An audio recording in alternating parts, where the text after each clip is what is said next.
नमस्कार दोस्तों, मैं हूं आपका दोस्त आपका होस्ट आर के और आप देख रहे हैं आर के ट्रेडिंग। तारीख है दोस्तों 25 दिसंबर 2022, दिन है रविवार और आप लोगों को सबसे पहले क्रिसमस की हार्दिक बधाई शुभकामनाएं।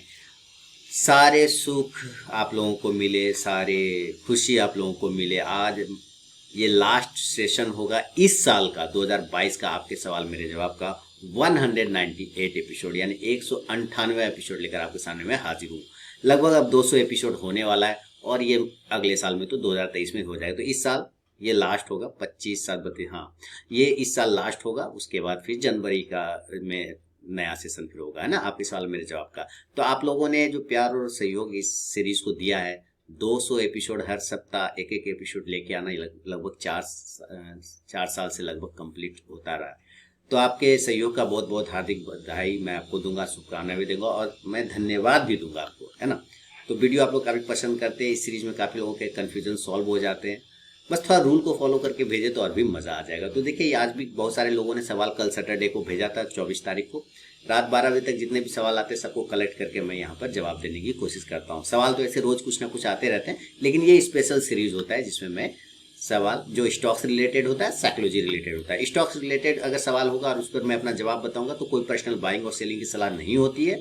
साइकोलॉजी वाली सवाल को आप बेहतर तरीके से सुने, अगर आप बिगनर हैं तो और भी ज़्यादा आपको हेल्प मिलेगा। तो हम लोग स्टॉक्स वाले भी सवाल को देखेंगे और साइकोलॉजी वाले भी सवाल को। तो चलिए शुरू करता हूँ सवालों का सिलसिला, आपके सवाल मेरे जवाब का 198 एपिसोड। और देखते हैं सबसे पहला सवाल किनका है।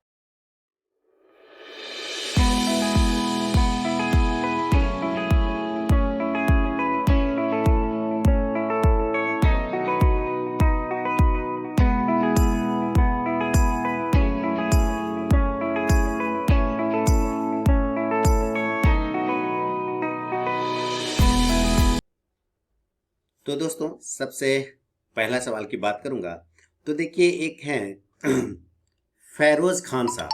फेरोज खान साहब कर्नाटका मांड्या डिस्ट्रिक्ट से लिख रहे हैं ये अपना सवाल। और इनका सवाल देखिए क्या है, मैं बता दूं।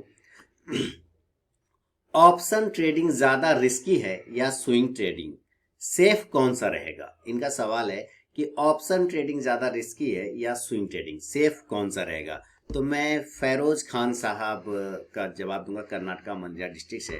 तो फेरोज साहब, इसके सवाल का जवाब कुछ इस प्रकार हो सकता है कि देखिए, इसको एकदम नॉर्मल तरीके से समझना है कि दो लेडी है और प्रेग्नेंट लेडी है। ध्यान से सुनिएगा, दो लेडी हैं, प्रेग्नेंट लेडी है। मेरा इससे ज़्यादा मैं बेहतर तरीके से नहीं समझा पाऊँ, इसलिए शायद मैं प्रेग्नेंट लेडी का एग्जाम्पल देने की आपको कोशिश कर रहा हूँ कि दो लेडी हैं, दोनों प्रेग्नेंट है। एक का सिजेरियन ऑपरेशन हो रहा है, यानी कि डॉक्टर ऑपरेशन करके बच्चे को बाहर निकाल रहा है, और एक नॉर्मल डिलीवरी हो रहा है जो बाय डिफॉल्ट बच्चा बाहर आएगा। अब मुझे ये बताइए कि दोनों में से सबसे लंबा उम्र किसका होगा, दोनों में से सबसे ज्यादा कौन जिएगा, जरा बताइए। तो आंसर रहेगा पता नहीं सर, ये कौन, ये तो कोई नहीं कह सकता। सेम रिस्क दोनों में है, रिस्क दोनों में कि वो बच्चा बड़ा होगा, बड़ा होने के बाद मर जाएगा। यानी कि कहने का मतलब है कि जैसे ही आप जन्म लेते हैं, मरने की गिनती उसी दिन से शुरू हो जाती है, उल्टी गिनती उसी दिन से स्टार्ट हो जाती है। जिस दिन आप जन्म लेते हैं, मरने की गिनती, आपके इस दुनिया से जाने की गिनती उसी दिन से स्टार्ट हो जाती है। सेम ऐसा जैसे आप स्टॉक मार्केट में आते हैं, ट्रेडिंग में आते हैं, तो आपके रिस्क का उसी दिन से स्टार्ट हो जाता है कि आप ऑलरेडी रिस्क में आ चुके हैं, है ना। सेफ जैसा वर्ड यहाँ कुछ भी नहीं होता। यहाँ पे इस वर्ड को ऐसे समझिए कि आप कहाँ पे ज्यादा रिस्क लेने की कैपेबिलिटी रखते हैं और आप कितना रिस्क ले सकते हैं, और क्या आपको अपना रिस्क मैनेजमेंट आता है कि नहीं। तो ऑप्शन ट्रेडिंग और स्विंग ट्रेडिंग, मैं आपको ये दोनों ही बात बता दूं कि ऑप्शन ट्रेडिंग और स्विंग ट्रेडिंग जो होता है, मैं स्विंग ट्रेडिंग को ज्यादा प्रीफर करूंगा। अगर एक बिगिनर के दृष्टि से कहा जाए कि एक बिगिनर के लिए कौन सा बढ़िया होगा, तो मैं एक स्विंग ट्रेडिंग को ज्यादा प्रीफर बोलूंगा कि भाई आप पहले स्विंग ट्रेडिंग से करें, ऑप्शन ट्रेडिंग को बाद में करें। क्योंकि ऑप्शन, मैं बार बार जो वर्ड यूज करता हूं मैं फिर से बोलूंगा, ऑप्शन दैट इज ग्रेजुएशन।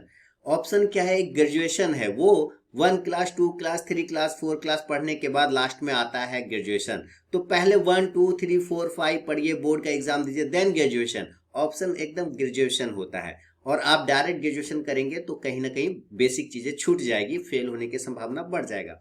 तो आप स्विंग करिए, स्विंग में थोड़ा रिस्क आपका कम हो जाएगा, लेकिन ऑप्शन में रिस्क हमेशा बढ़ा रहता है। याद रखिए, स्विंग में अगर 1 महीने में खत्म होगा पैसे, तो ऑप्शन में 1 दिन में भी खत्म हो सकता है पैसा। ये चीजें आपको याद है। रिस्क दोनों जगह है, रिस्क दोनों जगह है, लेकिन ऑप्शन में ज्यादा है क्योंकि वहां बिना सीखे आप कर नहीं सकते। स्विंग में भी बिना सीखे कर नहीं सकते, लेकिन इसमें आपको कुछ समय मिल जाता है, कुछ दिन मिल जाता है अपने चीजों को होल्ड करके कुछ उसको एनालाइज करने का। ठीक है, तो मेरे ख्याल से स्विंग ट्रेडिंग बढ़िया है, आप स्विंग ट्रेडिंग को पहले प्रीफर करें। तो ये फेरोज खान साहब, कर्नाटका, मांड्या डिस्ट्रिक्ट से आपके सवाल का जवाब था। फीडबैक देना बिल्कुल ना भूले सर। अगर मेरे सवाल से अगर आप संतुष्ट है तो जरूर फीडबैक दीजिए।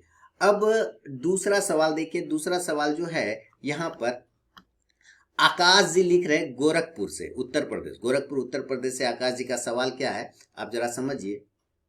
ये लिख रहे सर, मैं जब भी ट्रेड लेता हूं तो मैं देखता हूं कि जैसे 43,200 पर कॉल चल रहा है और मैं अपना टारगेट को देखता हूं वो 43,230 यानी कि 20.2 पर तक जाता है। उसके बाद मैं अपना टारगेट फिर 43,200 के टारगेट का सेट कर देता हूं, यानी 43,200 पर चल रहा है और ये 43,230 का टारगेट देख रहे हैं, तो ये 43,230 तक जाता है। उसके बाद ये 43,200 पे लगाते हैं।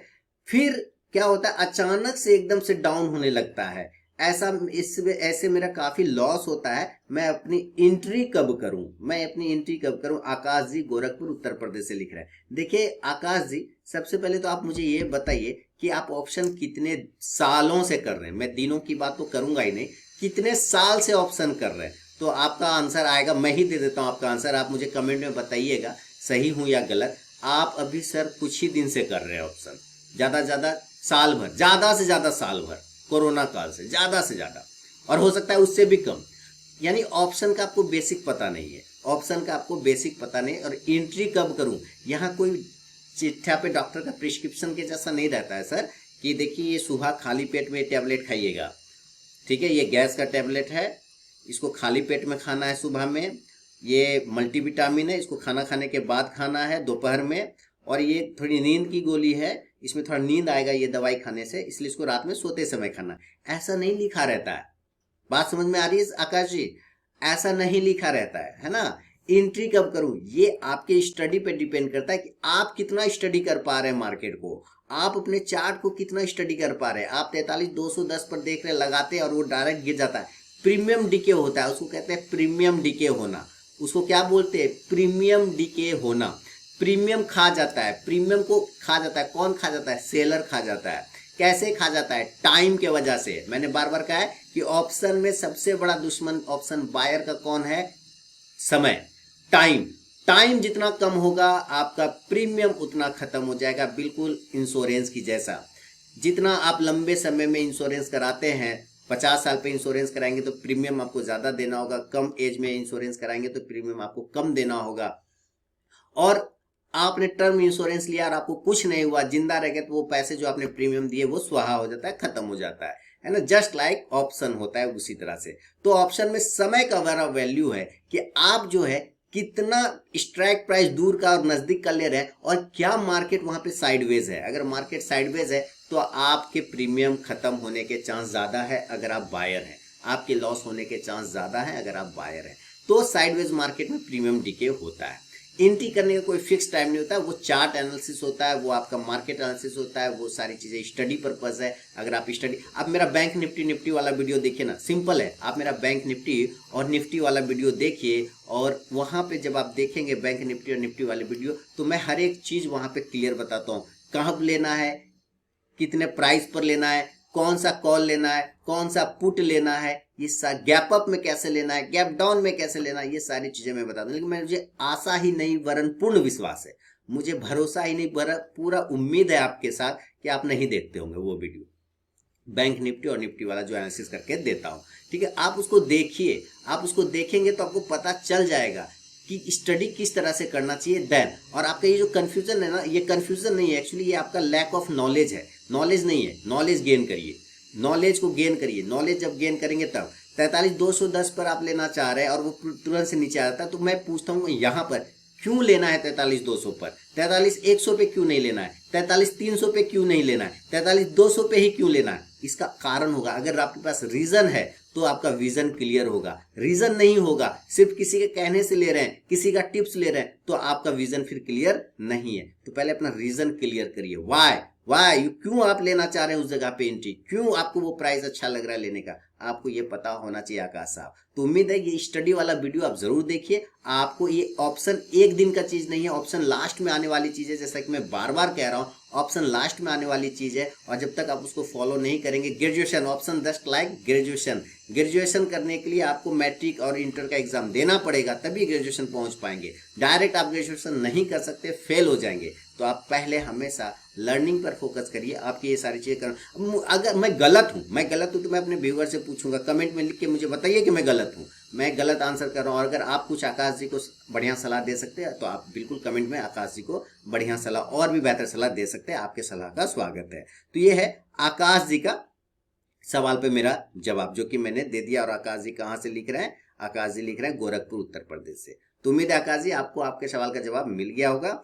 आगे बढ़ूंगा और अगला एक और सवाल है, और वो सवाल है, सवाल तो बहुत सारे हैं, तो पहले स्टॉक्स का कुछ सवाल ले लेते हैं। जैसे साइकोलॉजी की कुछ सवाल हो गया ना, कुछ स्टॉक्स का ले लेते हैं।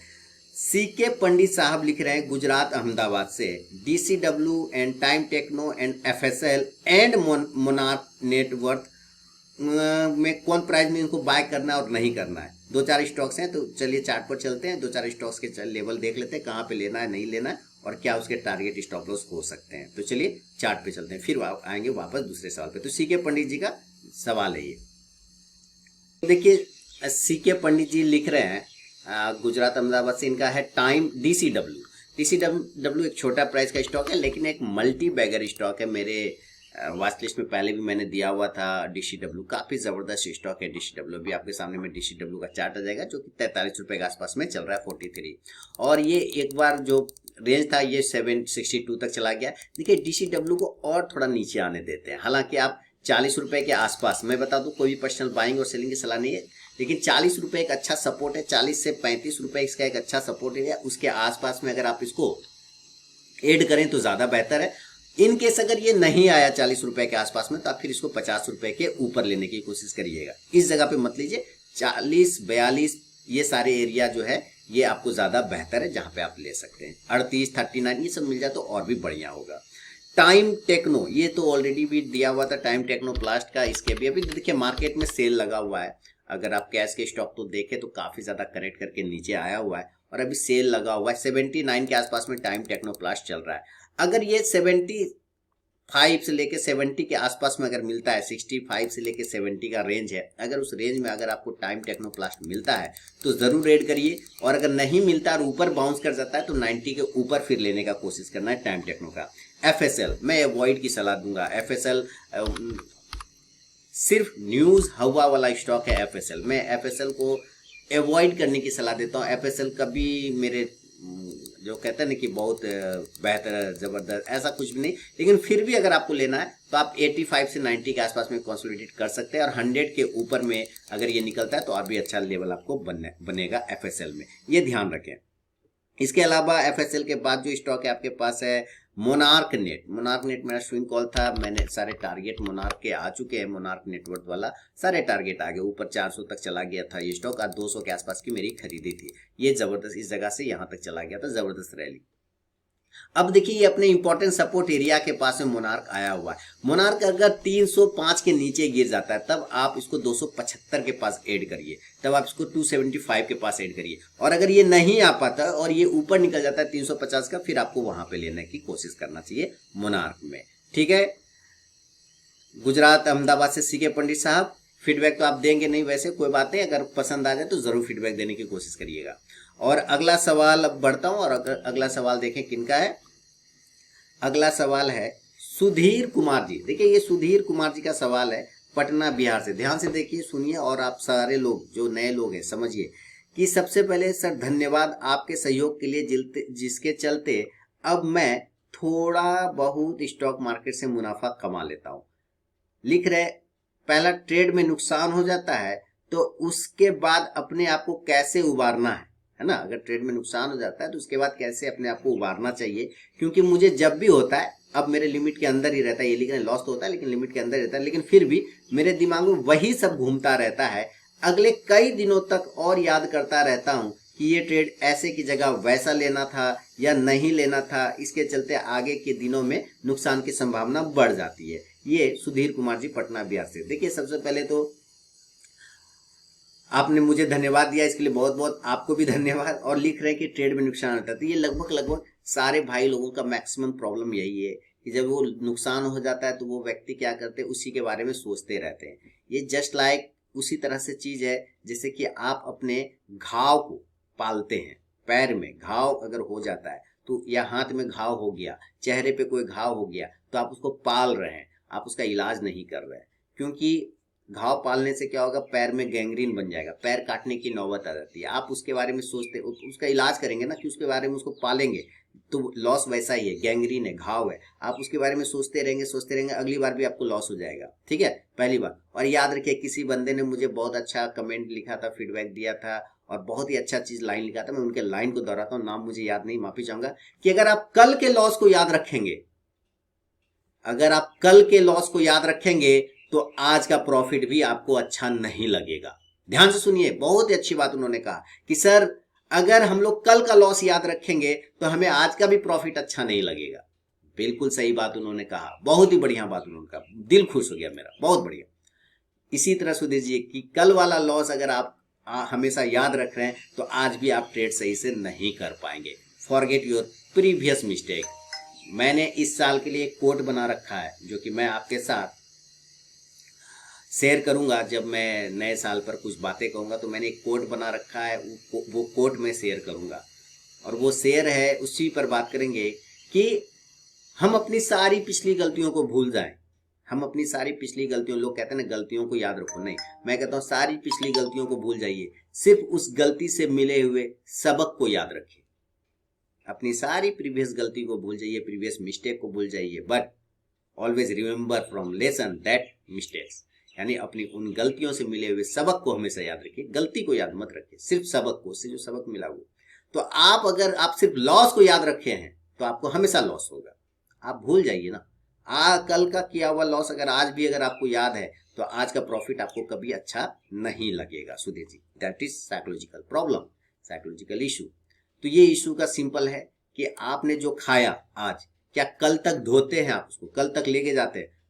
दिन भर खाते हैं, सुबह जाके बाथरूम में निकाल आते हैं। जब वो पचा के निकाल लेते हैं सर हम लोग, वो भी तो निकाल दिया, उसको भी तो रखे रहते हैं आप। अरे यार कल का खाना है, आज भी रखे रहता हूँ, कल है ना, आज भी रखे, नहीं कर पाते ना, निकाल ही देते ना। देखिए ये घरेलू चीज है और आपको लगेगा कि कैसा वर्ड ये बंदा बोल रहा है, लेकिन सिखाने के लिए इससे बेहतर वर्ड ही नहीं मिल पाएगा फिर मुझे, है ना।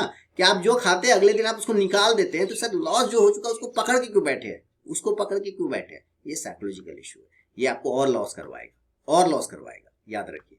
ठीक है, तो आप अपने जो मिस्टेक कल का हुआ उसको भूल जाइए, बस उससे जो सबक मिला उसको याद रखिए और आगे बढ़िए। क्योंकि ये चीजें प्रैक्टिस के साथ आती है। थोड़ा ध्यान करिए, योगा करिए, और आप बार बार सोचते क्यों रहते हैं उसके बारे में? उसकी जगह पे आप मोटू पतलू कार्टून देखिए, खिचड़ी नाम का एक सीरीज आता है कार्टून, आप उसको देखिए, कपिल शर्मा का शो देखिए, कुछ भी देखिए, पर वो मत सोचिए। क्योंकि और किताबें पढ़िए, किताब पढ़िए, उससे बेहतर है किताब पढ़िए। आप जब तक पढ़ेंगे नहीं तब तक बढ़ेंगे नहीं। कहने का मतलब किताब नॉलेज वाली, ज्ञान वाली, विवेकानंद की पढ़िए, कबीर की पढ़िए, है ना, लेकिन इसके बारे में मत सोचिए। क्योंकि आप जितना सोचना शुरू करेंगे वो उतना आप उसको अपने ऊपर हावी होने देंगे, है ना। इसलिए जैसे आपको दिमाग आपको कहेगा यार तुमको कल लॉस हो गया था, ये लॉस हुआ था, आप उसको कहिए हाँ हाँ तक आज भी होगा, देखना ना आज भी होगा, आज भी होगा। आप पहले दिमाग को बोल दिए हाँ साले आज भी लॉस होगा, जाओ। फिर दिमाग बोलेगा देखना ना तुमको कल भी लॉस हुआ था, फिर हाँ हमको पता कल भी होगा, कल भी होगा। अब दिमाग कुछ दिन बाद ये समझ जाएगा कि साले को कोई फर्क ही नहीं पड़ता, डराते हैं तो डरता ही नहीं, पहले से बोल देता है, तो इसको बोलने बंद कर दो, इसको बोलने बंद कर दो। वो चीजें धीरे धीरे खत्म हो, क्योंकि आप जिस चीज से डरते हैं ना वही आपको डराता रहता है बार बार। आप डरना छोड़ दीजिए, पलट के वार कर दीजिए एक बार, क्या पलट के हाँ हमको पता है कल भी लॉस होगा, आज भी हुआ था कल भी होगा, जाओ। वो अपने समझ जाएगा दिमाग आपका, माइंड, क्या अरे साला है, इसको पहले से मालूम है, इसको बोलने के कोई फायदे नहीं है, चलो इसको बोलने बंद कर दो। वो अपने दिमाग से हट जाएगा सर, वो अपने ही दिमाग से हट जाएगा। ठीक है सुधीर जी, तो उम्मीद है ये दो चार बातें, और जो आपके जैसे लोग हैं, माने जो भी ये इस तरह की प्रॉब्लम से गुजर रहे हैं, उम्मीद है उनको ये काफी हेल्प करेगा। अगर ये बात पूरी सुन ले ध्यान से तो आपको काफी, आप सारे लोगों को हेल्प करेगा। फीडबैक देके कमेंट करके जरूर बताएं। अगला सवाल है भिवंडी महाराष्ट्र से लिख रहे हैं सलीम अंसारी साहब। सलीम अंसारी साहब लिख रहे हैं कि फ्राइडे को DI, फ्राइडे के दिन DII बाय 3400 करोड़ यानी 3400 करोड़ का DI ने बाय किया और FI ने 900 करोड़ का सेल किया, तो फिर भी मार्केट डाउन क्यों चला गया? अरे सर क्यों DI, अभी भी आप DI FI के चक्कर में, पिछले 3 सालों से मैं आपको देख रहा हूँ, आप DI और FI के चक्कर में अभी भी पड़े हुए हैं। आप सिर्फ डेटा देखते हैं, आपको सिर्फ डेटा दिख रहा है कि उतना सेल किया, उतना बाय किया, फिर भी गिर गया। अरे सर उन्होंने इंडेक्स में किया, स्टॉक में नहीं किया मालिक, बात समझिए। उन्होंने DI ने बाय 3400 करोड़ इंडेक्स में नहीं किया, उन्होंने स्टॉक्स में बाय किया, ठीक है। इंडेक्स में सेलिंग हुई है, ध्यान से सुनिए, इंडेक्स में सेलिंग हुई, इसलिए इंडेक्स डाउन आया मालिक। थोड़ा डेटा को क्रंच करिए, क्रंच मतलब तोड़ के देखिए डेटा को कि कहाँ पे क्या क्या हुआ, तब आपको समझ में आएगा। और 3-4 साल से आप अभी भी FI DI के चक्कर में पड़े हैं। सर कितने साल पड़े रहेंगे? उनके चक्कर में मत पड़िए, मैं सबको कहता हूँ FI DI के चक्कर में जो पड़ेगा वो मरेगा, एकदम सीधा। स्टॉक मार्केट में वो जो करेगा वो आपको थोड़ी बताएगा, क्यों बताएगा आपको? हम लोग रिश्तेदार हैं उसके, वो क्यों बताएगा? नहीं बताएगा। कब बेचेगा कब खरीदेगा वो थोड़ी बताएगा, नहीं बताएगा। आप उसके चक्कर में मत पड़िए, आप अपने चक्कर में रहिए कि आप क्या खरीदना चाह रहे हैं, वो भाव आ गया क्या या नहीं आया क्या, आप क्या रिस्क ले सकते हैं, आ गया क्या नहीं आ गया, उस चक्कर में रहिए ना। दूसरा क्या कमा रहा है, क्या खरीद रहा है, क्या क्या मतलब है उससे? क्या हमारा दुख, हम लोगों के दुखों का कारण यही है सलीम साहब, हम दूसरे के सुख से दुखी होते हैं, अपने दुख से दुखी नहीं होते, दूसरे के सुख को देख के दुखी होते हैं। दूसरा क्या कर रहा है ये जानने में ज्यादा इंटरेस्ट करते हैं। नहीं, गलत बात है, छोड़ दीजिए ना FI को DI को, मारिए गोली उसको, हटाइए झंझट। आप अपने पर फोकस करिए ना, आप अपनी स्किल को डेवलप करिए, है ना, और उस चक्कर से दूर रहिए। उन्होंने इंडेक्स में किया था सर, इस वजह से, और कोई बात नहीं। ठीक है सलीम साहब, चलिए आगे बढ़ेंगे। और अगला सवाल फिर स्टॉक से रिलेटेड सवाल है, सहरसा बिहार से लिख रहे हैं संजय मिश्रा जी। और संजय मिश्रा जी का सवाल क्या है ये देख लीजिए। लिख रहे हैं sir good evening, please provide SL in my recent stock as I have purchase all stock on Friday. Friday को इन्होंने कुछ स्टॉक खरीदा है। बलरामपुर चीनी 382 रुपए के भाव पे, प्राज इंडस्ट्रीज 335 पर, लक्ष्मी ऑर्गेनिक 276 पर, IEX 134 पे, देवयानी 165, नायका 148, फिनोटेक्स केमिकल 215। वाह, कुछ और छूट गया, अच्छा छूट गया तो वो दूसरा नाम से फिर आ जाएगा सवाल। Sir please provide SL and target. Sir what is your view on this stock, should I hold for 5 month. सबको होल्ड कर लीजिए।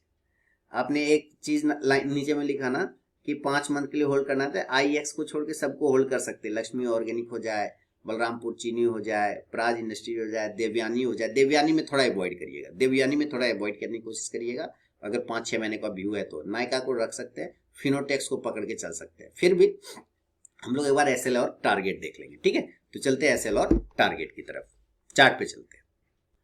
तो इनका चार्ट, इनका सबसे पहला स्टॉक है बलरामपुर चीनी 382 पर इन्होंने लिया। तो चलते हैं बलरामपुर चीनी पे। बलरामपुर चीनी देखिए, अभी स्टॉक्स भी चीनी वगैरह जो है ना, ये तो सरकार से कनेक्टेड रहता है ना, तो आप थोड़ा सा ध्यान रखिए। 382 पे आपने लिया है कि स्टॉप लॉस 360 रुपए का लगेगा, 360 का एक स्टॉप लॉस लगाइए। 400 के ऊपर जाने के बाद आपको मूवमेंट बलरामपुर चीनी में बनेगा। प्राज इंडस्ट्रीज की बात कर लें तो चलते हैं प्राज इंडस्ट्रीज, और इसमें जो आपकी बाइंग खरीदी है वो 335 रुपए का खरीद है, 340 पर चल रहा है, 39 पे, बढ़िया है। जो प्राइस आपने 330 रुपए का एक छोटा सा स्टॉप लॉस यहाँ पे लगाई, देखो छोटा सा लगा, आइए ज्यादा बड़ा यहाँ पे नहीं लेना है क्योंकि थोड़ा मूवमेंट डाउन का दिख रहा है। एक बाउंस आ गया तो अच्छी बात है, 350 के ऊपर अगर ये निकलता है तो फिर आपको एक अच्छा बाउंस मिलेगा जो 375 से 380 तक और 400 तक लेवल जा सकता है। लेकिन एक छोटा स्टॉप लॉस आप 320 रुपए का ज्यादा पकड़ेंगे तो 320 का एक स्टॉप लॉस लगा के होल्ड कर लीजिए प्राज इंडस्ट्रीज को। लक्ष्मी ऑर्गेनिक 276 पर, ये एक अच्छी कंपनी सर, मैं तो कहूंगा कि इसको आप थोड़ा लंबे समय के लिए रखिए। लक्ष्मी ऑर्गेनिक को 275 पे लिया, 276 पे लिया, 278 चल रहा है, तो 2 पॉइंट का यहाँ पे आपको प्रॉफिट है। इस स्टॉक को तो मैं 5 महीने नहीं, मैं 5 साल के लिए चाहता हूँ कि इस स्टॉक को अगर रखना है तो 5 साल के लिए लक्ष्मी ऑर्गेनिक को रखिए, आपको ज्यादा बेहतर है। हालांकि 270 एक छोटा सा स्टॉप लॉस यहाँ पे लगेगा, 265 का भी आप सेफ्टी लेके चल सकते हैं। 300 के ऊपर जाने के बाद आपको एक मूवमेंट देखने को मिलेगा लक्ष्मी, जिसका नाम है लक्ष्मी केमिकल, लोग लक्ष्मी ऑर्गेनिक बोलते हैं, लक्ष्मी केमिकल इसका नाम है इसमें लिस्टिंग में। IEX, इस स्टॉक से थोड़ा अवॉइड हो जाइए। IEX से 130 के आसपास प्राइस चल रहा है, आपने 134 लिया, 4 पॉइंट का आप लॉस है यहाँ पे, खैर कोई दिक्कत नहीं है। लेकिन इस स्टॉक से अवॉइड करके आप थोड़े शिफ्ट हो जाइए दूसरे एनर्जी वाले स्टॉक्स में। इसका एक दिन था, अब दिन नहीं है अभी फिलहाल, लेकिन आपने चूंकि नीचे के भाव पे लिया तो 120 रुपए का एक छोटा सा स्टॉप लॉस लगा के होल्ड करिए। और 140 का हर्डल है, 140 के ऊपर अगर ये निकलता है तो फिर आपको मूवमेंट यहाँ पे देखने को मिल जाएगा।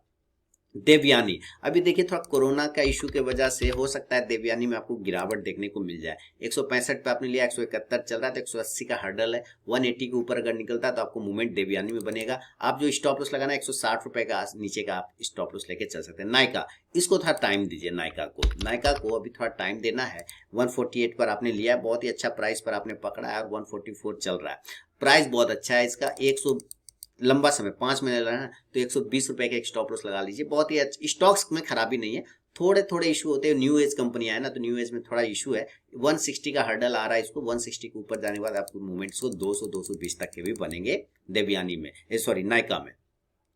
अब FCL 215 पे लिया, FCL मतलब फिनोटेक्स केमिकल, आपने 215 के आसपास में लिया और फिलहाल ये 220 रुपए के आसपास में चल रहा है। अब यहाँ पे देखते हैं क्या दिख रहा है हम लोगों को कि 250 का एक हर्डल है, 250 रुपए का एक हर्डल है, उसके ऊपर जाने के बाद आपको मूवमेंट बनेगा। स्टॉप लॉस 200 रुपए का लगेगा, 200 से नीचे का सही स्टॉप लॉस नहीं है, 200 रुपए का एक स्टॉप लॉस लगाइए और होल्ड करके चल सकते हैं। तो इस स्टॉक्स में देवयानी में थोड़ा कॉशियस रहिएगा, बाकी स्टॉक को आप थोड़ा लंबे समय के लिए होल्ड करेंगे तो भी कोई दिक्कत नहीं है। तो ये सहरसा बिहार से संजय मिश्रा जी का सवाल है।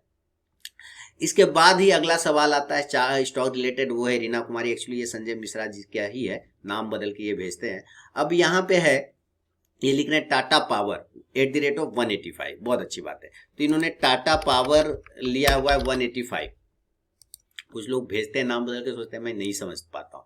एक्चुअली सर जी मेरा काम है, दिन भर मैं लोगों को हैंडल ही तो करता रहता हूँ। टाटा पावर 185, 196 पहले इस होल्ड करिए। IEX के पैसे को अगर इसमें आप ज्यादा अच्छा तरीके से लगा दें तो ज्यादा बेहतर होगा। IEX है ना, तो टाटा पावर 185 आपने लिया हुआ 196 चला, आप इसको होल्ड करें। IEX के जगह पे भी इसको ही आप ले लें तो ज्यादा बेहतर है। मैं IEX के जगह इसको ज्यादा प्रेफर करता हूँ। आपने 185 पे लिया, बने रहिए, 11 पॉइंट का आपको प्रॉफिट चल रहा है। नीचे एक अगर आपको इसमें 180 का स्टॉप लॉस लगाना है तो लगा के आप इसको होल्ड करके चल सकते हैं। टाटा पावर 220 हर्डल है, वो ब्रेक करेगा तो 250 तक जा सकता है। DLF मैं अवॉइड करता हूँ।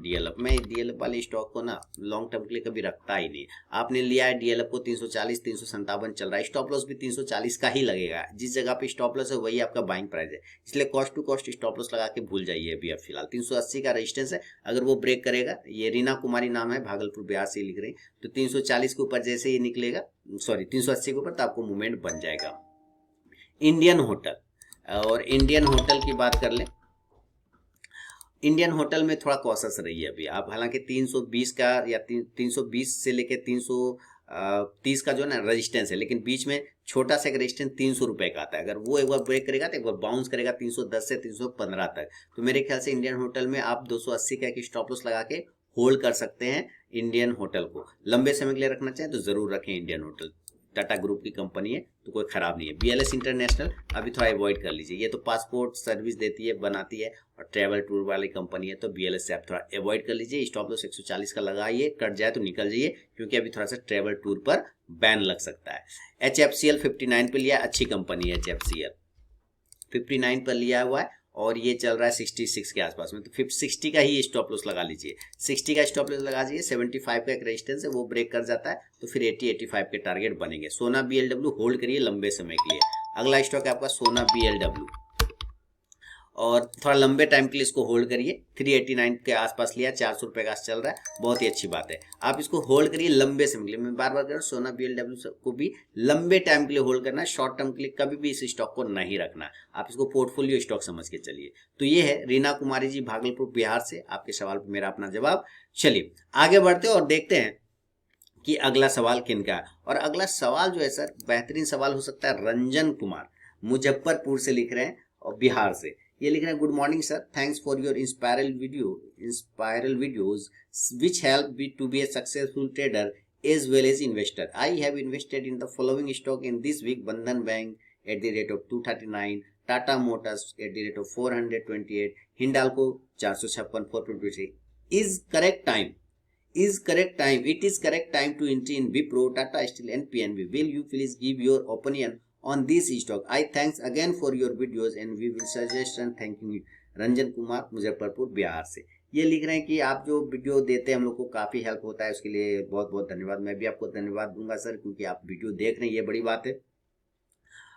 अब बात करते हैं आपके स्टॉक। देखिए विप्रो, टाटा स्टील, पीएनबी बिल्कुल ले सकते हैं सर। अगर आपका व्यू 5 साल का है, अभी से लेके 5 साल 6 साल का है, तो सबसे पहले मैं आपके सेकंड सवाल का जवाब दूंगा, जो आप लिख रहे हैं कि करेक्ट टाइम है विप्रो, टाटा स्टील और पीएनबी पर लेने का। तो बिल्कुल है सर, आप बिल्कुल उसको बाय ऑन डीप करिए। थोड़ा पीएनबी करेक्ट हो जाए नीचे तो और अच्छी बात है। तो पीएनबी, विप्रो और टाटा स्टील, ये तीनों अलग अलग सेक्टर को आपने सेलेक्ट किया, बहुत अच्छी बात है। बिल्कुल इसको बाय ऑन डीप करिए, कोई इसमें घबराहट वाली बात नहीं। पीएनबी सरकारी है, डूबेगा नहीं। पहली बार टाटा स्टील बड़ा ब्रांड है, कोई दिक्कत नहीं। विप्रो भी अपने आप में तीसरी लीडिंग कंपनी है इंडिया में आईटी के मामले में। तो आप इन तीनों ही स्टॉक्स पे बाय ऑन डिप करके चल सकते हैं। लेकिन मैं फिर से बता दूं स्टॉक्स वाले पर कि आप अपनी भी रिसर्च यहाँ से जरूर करें। ये मेरा मानना है कि ये स्टॉक लॉन्ग टर्म में अच्छा मूवमेंट दे सकता है। अब हो सकता है कि यहाँ पे लोग ये साइड वेज चला जाए तो लोग फंस सकते हैं, तो फंसेंगे तो कहेंगे अरे आपने तो बोला था। तो ये आपको टाइम देना पड़ेगा, है ना, कम से कम लंबा समय दीजिएगा तभी।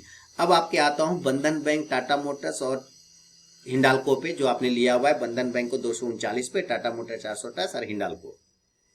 तो चलते हैं बंधन बैंक, और यहाँ सबसे पहले हम लोग बंधन बैंक का चार्ट लगाते हैं, और ये लग गए बंधन बैंक के चार्ट। अभी देखिए आपने लिया 239 पर, बंधन बैंक को 226 के आसपास चल रहा है, कोई दिक्कत नहीं। 200 का एक स्टॉप लॉस लगाइए, इसको पैसा रहे तो थोड़ा ऐड करे नीचे के भाव पे, और ऊपर की तरफ में 250 का एक हर्डल है, अगर वो ब्रेक हो जाता है तो आपको एक अच्छा मूवमेंट बन जाएगा बंधन बैंक में।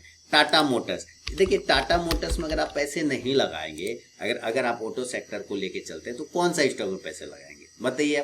टाटा मोटर्स को रखिए ना, 428 पे लिया, वो गिर गया। यही है क्योंकि मार्केट में भी ओवरऑल गिरावट है ना, ओवरऑल तो आपका भी स्टॉक गिरा है, खराब नहीं हुआ है, गिरा है। 350 का स्टॉप लॉस लगाइए, उस भाव पे और ऐड कर सकते हैं। ऊपर की तरफ में 400 का एक हर्डल है, अगर वो ब्रेक होता है तो वापस आपका बाइंग प्राइस आराम से आ जाएगा। हिंडाल्को आपने 456 पे लिया है, तो बहुत अच्छी बात है। आदित्य बिरला ग्रुप की कंपनी है हिंडाल्को, 456 के आसपास में आपने लिया हुआ है 450 से। स्टॉप लॉस 350 का लगाइए, होल्ड करिए हिंडाल्को को। 350 का स्टॉप लॉस, 450 के ऊपर जाने के बाद मूवमेंट बनेगा 475 से 500 के टारगेट के लिए। तो ये है रंजन जी मुजफ्फरपुर बिहार से आपके सवाल पे मेरा अपना जवाब। फीडबैक देना बिल्कुल ना भूले। अब अगला सवाल जो है, उस अगला सवाल पे पहले चलते हैं और आपके सामने मैं वो सवाल लेकर आता हूँ। सवाल है टोनी गुप्ता जी, टोनी गुप्ता जी झारखंड से लिख रहे हैं, रांची झारखंड से लिख रहे हैं। इनका सवाल क्या है, ये लिख रहे हैं, नमस्ते सर, क्रिसमस डे की बहुत बहुत शुभकामनाएं। धन्यवाद सर। जैसे कि अभी मार्केट में सेल लगी हुई है, ओके, निफ्टी 50 के स्टॉक्स को छोड़ बाकी सभी इंडाइसेस के स्टॉक 7 से 15% तक गिरे हैं, तो अभी वेट करना चाहिए या कृपया से? नहीं, आप इसको पार्ट वाइज पैसा लगाइए। आप पार्ट वाइज पैसा लगाइए। मेरे ख्याल से लास्ट फ्राइडे थर्सडे को एक किस्त, एक इंस्टॉलमेंट आपको दे देना चाहिए था। अगर आप 50,000 लगाना चाहते हैं तो 15,000 उस दिन लगा देना चाहिए था, क्योंकि ये आपको नीचे का स्तर पर हो सकता है यहीं से घूम जाए, तो कम से कम जो 15% आपने पैसे लगाए उसका तो इंजॉय मिलेगा ना। तो आप इसको पार्ट वाइज लगाइए, नीचे आ जाए और 15% लगाइए, नीचे आ जाए और 15%। कहने का मतलब अगर 50,000 लगाना है तो 3 पार्ट कर लिए, 15% नहीं, 15,000। अगर 1 लाख लगाना है तो 30,000 करके आप लगा सकते हैं, इस या 40,000 करके लगा सकते हैं। 3 पार्ट में लगाइए। ऊपर चलता है तो अच्छी बात है, मूवमेंट बन जाएगा। नीचे के भाव पे अगर आ जाता है तो और ऐड कर लेंगे। तो आप कभी भी ये मत सोचिए कि और गिरेगा तब। एक गिरावट आया थर्सडे और एक्सपायरी वाले दिन और फ्राइडे के दिन, बहुत बढ़िया मौका था डीप पर बाय लेने का। पहली बात तो इंस्टॉलमेंट वाइज लगाइए, ठीक है। दूसरा लिख रहे हैं, मुझे निफ्टी 50 के स्टॉक्स में इन्वेस्ट करना है, तो क्योंकि जिस भी दिन मार्केट बाउंस करेगा तो यही स्टॉक सबसे पहले भागेगा। आप इनमें से कुछ स्टॉक सजेस्ट कीजिए। लीडर स्टॉक, निफ्टी 50 के लीडर स्टॉक्स को पकड़िए, जिस पर इंडिया डेवलप करता है, जिस पर इंडिया टिका हुआ है। हमेशा लीडर स्टॉक्स पे भरोसा रखिए। इस मार्केट की गिरावट में जो लीडर स्टॉक्स होते हैं सर, वो लीडर स्टॉक्स ही आपको आगे बेहतर रिटर्न बना के देगा। अभी के समय में लीडर अपने आप को होल्ड करेगा, बाउंस करेगा तो सबसे पहले लीडर करेगा। तो जो लीडर स्टॉक्स, अब लीडर जैसे मैं बार बार लीडर वर्ड करता हूं, तो आप जरा खुद सोचे कि निफ्टी 50 में कितने स्टॉक्स लीडर है। मैं एज ए एग्जांपल कोई सजेशन नहीं दे रहा हूं, पर नाम कुछ मैं बता देता हूं कि लीडर कौन कौन से। जैसे रिलायंस होता है, एचडीएफसी बैंक होता है, एचडीएफसी होता है ना, एसएससी बैंक होता है, एलएनटी होता है, ये टीसीएस है, ये सारे कौन है, ये लीडर हैं। कोटक बैंक है, हिंदुस्तान यूनिलीवर, ये सारे लीडर स्टॉक हैं। आप लीडर स्टॉक पे भरोसा रखिए और लीडर स्टॉक्स में पैसे लगाइए, डीप पर लीडर स्टॉक्स में पैसे लगाइए। क्लियर है। इसके अलावा इनका एक और सवाल है, लिख रहे हैं मंडे, अच्छा MON 100 को बाय करना है तो क्या अभी के मार्केट प्राइस में ठीक रहेगा और डीप पर कहाँ पे बाय किया जाए। देखिए ये MON 100 ये एक ETF है, ठीक है, ये ETF है और ETF को ये बाय करना चाहते हैं सर। बिल्कुल, जैसे कि मैंने कहा कि आप इंस्टॉलवेज बाइज लगाइए, ठीक है, थोड़ा अभी लीजिए, थोड़ा नीचे के आने के बाद एक बार हम लोग MON 100 के चार्ट पे चलते हैं और ये आ गया 100 का चार्ट आपके सामने में। MON 100 देखिए यहाँ आ गया, ठीक है, नेस्डैक का है, वो नेस्डैक चूंकि IT सेक्टर को लीड करता है। तो अभी आप अगर इसमें 100 में आते हैं तो ये 429 के आसपास का भाव चल रहा है, 429। इसका सही भाव एक्चुअली ये 429 ये है, ये इसका है, हिंडाल्को का है, शायद इसका चार्ट अभी आया नहीं जी। 89 पर आ गया MON 100, ठीक है। मोतीलाल ओसवाल जो नेस्डैक ETF है ना, ये ETF है, तो 89 बिल्कुल कर सकते हैं सर। इसको बाय ऑन डीप करिए, नेस्डैक को IT का है ये, आप इसको बिल्कुल बाय ऑन डीप करिए और टेंशन मत लीजिए, घबराइए बिल्कुल भी नहीं, बिल्कुल बाय ऑन डीप करके आप ले सकते हैं। 95 के ऊपर जाएगा तो और भी बेहतर मूवमेंट बन जाएगा। तो ये है टोनी गुप्ता जी के सवाल पर मेरा अपना जवाब, जो कि रांची झारखंड से लिखा था। तो दोस्तों ये आपके सवाल मेरे जवाब का 198 एपिसोड आज समाप्त होता है टोनी गुप्ता जी के सवालों के साथ ही। और अगले सैटरडे को फिर आप लोग सवाल भेजिएगा तो मैं संडे को जवाब दूंगा वीडियो बना के। सबसे पहले क्रिसमस की हार्दिक बधाई और शुभकामनाएं मैं आपको दे दूं, सारे दुख आपके खत्म हो जाएं, सुख संपत्ति मिले, जीसस आप लोग पे मेहरबान हो जाएं, सब पर है ना, और मेरे ऊपर भी आप लोग मेहरबान हो जाए, फीडबैक दें, कमेंट दें। चलिए मिलूंगा नेक्स्ट वीडियो में दोस्तों, तब तक के लिए बहुत बहुत धन्यवाद।